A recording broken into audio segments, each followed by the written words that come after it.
Hello, Big Show nerds. Thank you for watching your Nerd News Rumors. This is the last solo Rumors episode, assuming everything, again, goes as planned. We'll get into some scheduling and all the things. But first, let's do the rundown of what we've got. We've got some Matrix 4. We've got a couple of things to talk about. Star Trek, Star Wars, Willow.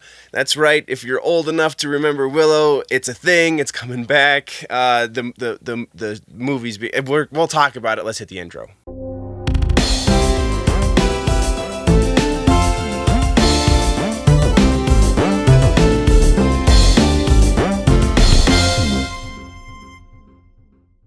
A little bit of housekeeping.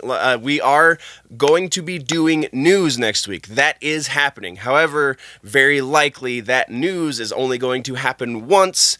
I'm still getting the flow going back into twice a week, but the week following should be twice a week. I know I keep saying that, but before the end of January, we will see a twice a week nerd news update. So yeah, that is the state of things. Right now, though, we do have rumors to talk about, and first and foremost, we have a Matrix 4 rumor. We know that Yahya Abdul-Mateen II has been cast in Matrix 4. Lana Wachowski's movie is going to have Yahya in it.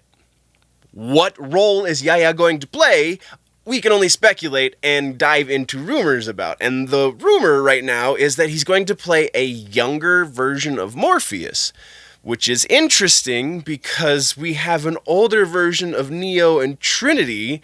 So why would they go with a younger? Is it flashbacks? Are we going to get time travel? Are they going to de-age freaking Keanu Reeves and Carrie-Anne Moss? I hope not. I really hope not. I hope this rumor is wrong. I really have no way to gauge the legs of this one, though, so we're going to move on. We've got a couple of things next to talk about in Star Trek territory. There is possibly still going to be a Quentin Tarantino Star Trek movie. And the interesting part about that, because this rumor is kicking back up, that he's, the offer is on the table, it does still potentially stand to be his 10th film. Again, unless he pulls some trickery and just does writing and producing and then finds somebody else to direct or something along those lines. But the interesting thing is this: if Quentin picks up and does a Star Trek movie, his Star Trek movie could be Star Trek 4. And we did just get word, and this is a partial news bit too, Noah Hawley is going to be doing a Star Trek movie, but very likely Noah Hawley is going to be doing another reboot of Star Trek. So it's going to be outside of the Kelvin timeline. It sounds like, from what the cast has been talking about in interviews, and honestly what Quentin is kind of alluding to in interviews, is that he will be the one that does, yes, it will be rated R Star Trek, it will be Pulp Fiction in space, he's already said that, but it sounds like it's going to be with the Kelvin cast.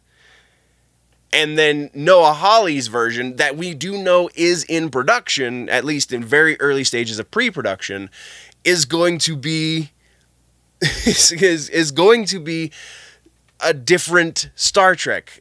Simon Pegg said in an interview, it sounds like he wants to do something else. Noah Hawley has even said, I have a different take on Star Trek. So that is kind of leading a lot of people to speculate we're not going to be seeing a Kelvin version of Star Trek from Noah Hawley, which is super weird to think about, because originally it was going to be flipped. Whoever was signing on to do the other Star Trek movie that has been rumored to be in, again, early stages of pre-production, was going to be doing the Kelvin story, and then Quentin Tarantino was going to be doing his own story.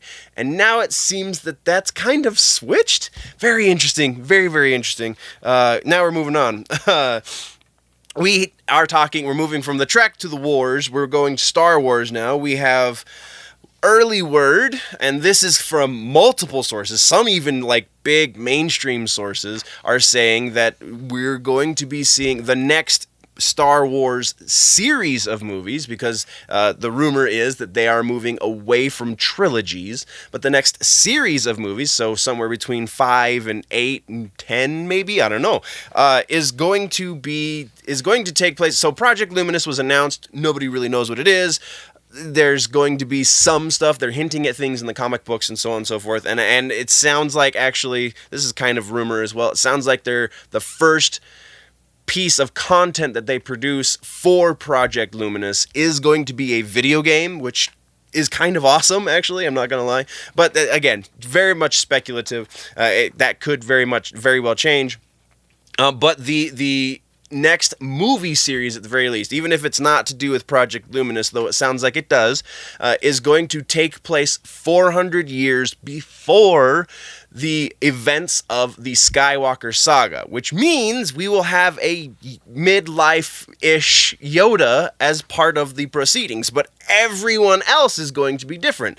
From the sounds of things, this is very much rumor, very much rumor.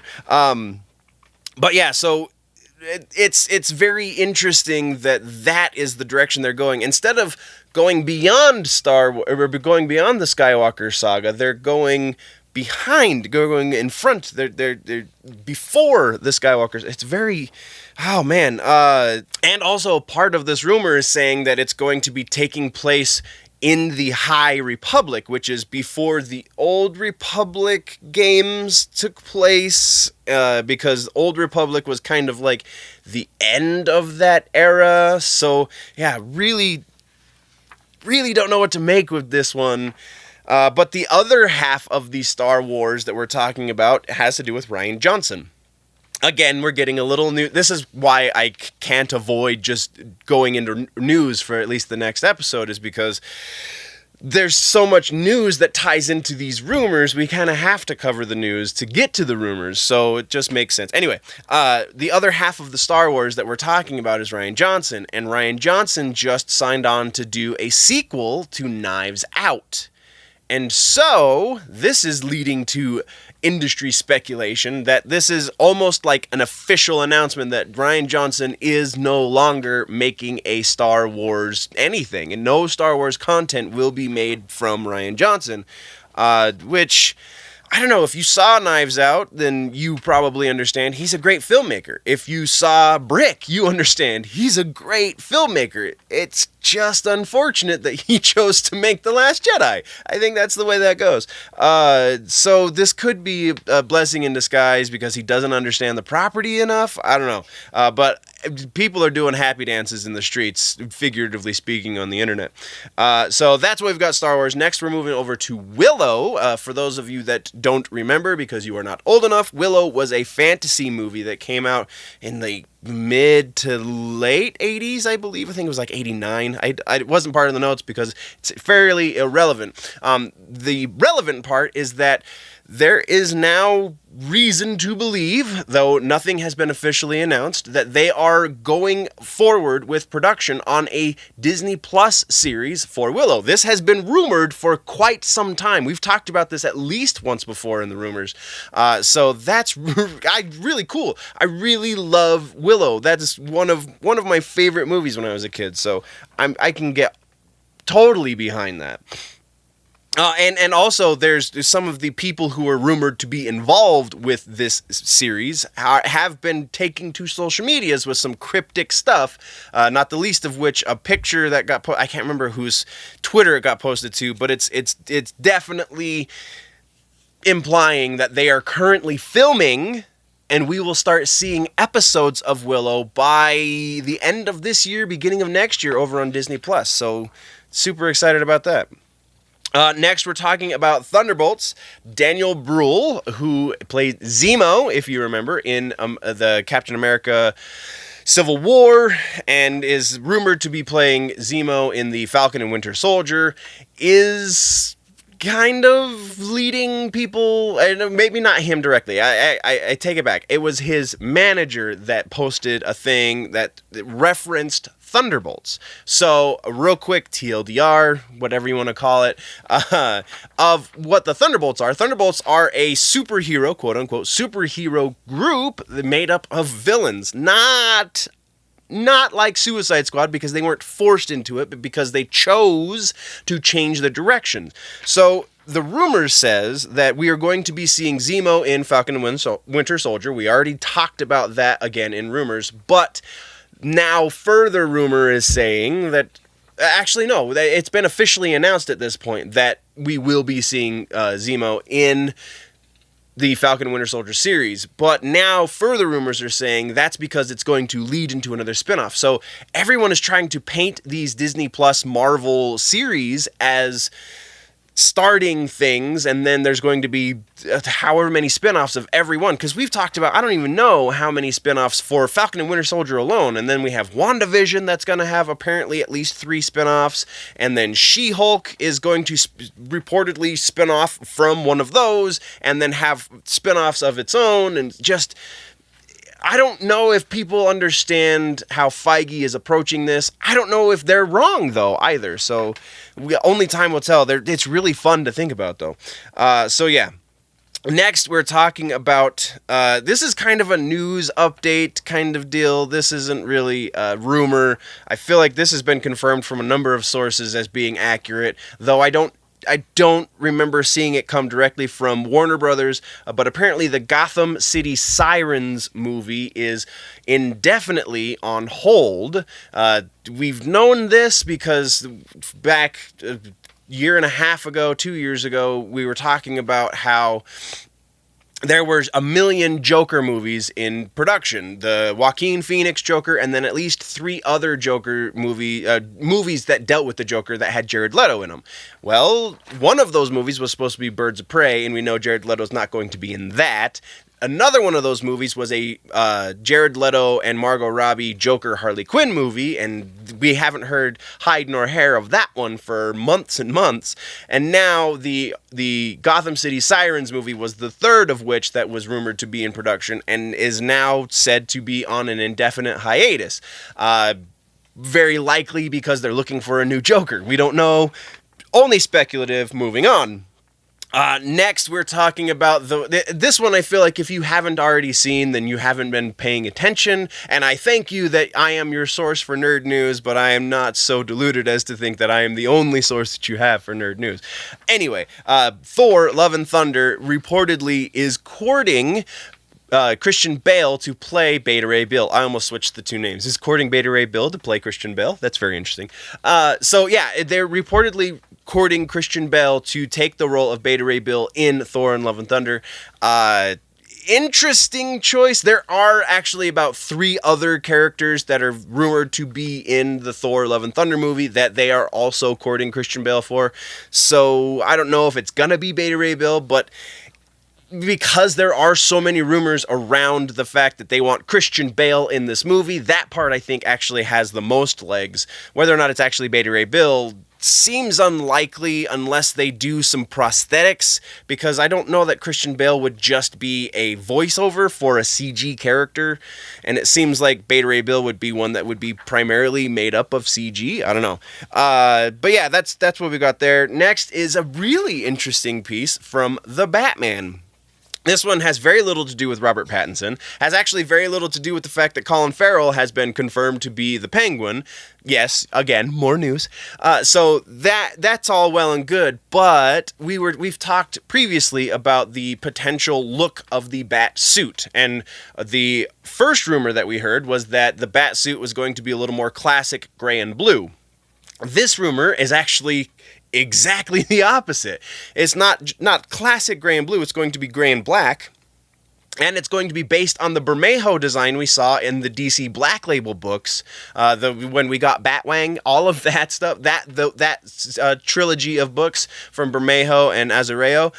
That look for the Batsuit, which I actually commented on when we did the reviews for those comics, is apparently, according to this rumor now, apparently going to be the basis for the design of Robert Pattinson's Batsuit, which kind of implies, again, that they're taking things a little bit more seriously for Batman, whereas before, when we were thinking it might be blue and gray, or blue, rather, I emphasized the wrong word, that kind of implied that they were taking it a little bit more light. So who knows? It'll be interesting to see. Maybe we're going to get both. Maybe it's going to start off super serious, and then he's going to realize, hey, I'm smarter than all these fools. I'll get a silly-looking suit. I don't know. But then our last, this is the end. I have not been able to confirm this from more than one source, so this one has very tiny legs. Very, very, very tiny. But apparently, Hulk and Namor, the rights of which belong to Universal only for movies, and only, it's a weird rights situation because obviously we've seen Hulk in movies. It's just we can't get a solo Hulk movie because if his name is in the title, that's when Universal owns the rights to it, and it's so convoluted and stupid. But apparently those rights have reverted back to Disney. Again, I have only heard this from one source, and it is a less than reliable source, so take with this what you will. This is, giant grain of sand and all of that stuff, salt, whatever. I hope that there is some basis to this. I hope that it's going to revert. I hope that Universal just says, you know what, we're not doing anything with this property. Here, have it. Because that whole rights situation is just such a mess, and nobody's doing anything with it aside from Sony. Sony is the only company that is not Disney that is doing something with their rights to the Marvel characters, and it just... it would make the most sense if Sony and Disney were the only two, because they're playing nice-ish. But if those were the only two parties in the game, that would make sense, because those are the two parties that are doing something. And that does it for your Rumors episode, guys. Like I said, this should be the last solo Rumors episode. Next week, I will jump way back into the news, all of the headlines dealing with TV and movies for a deeper conversation on those things and much more, comic books, video games, music, all of that stuff and everything in between. Then you can join me on my personal YouTube channel, Generally Nerdy. Thanks for watching, nerds. Don't forget to come back next time for all that's happening across the nerd world.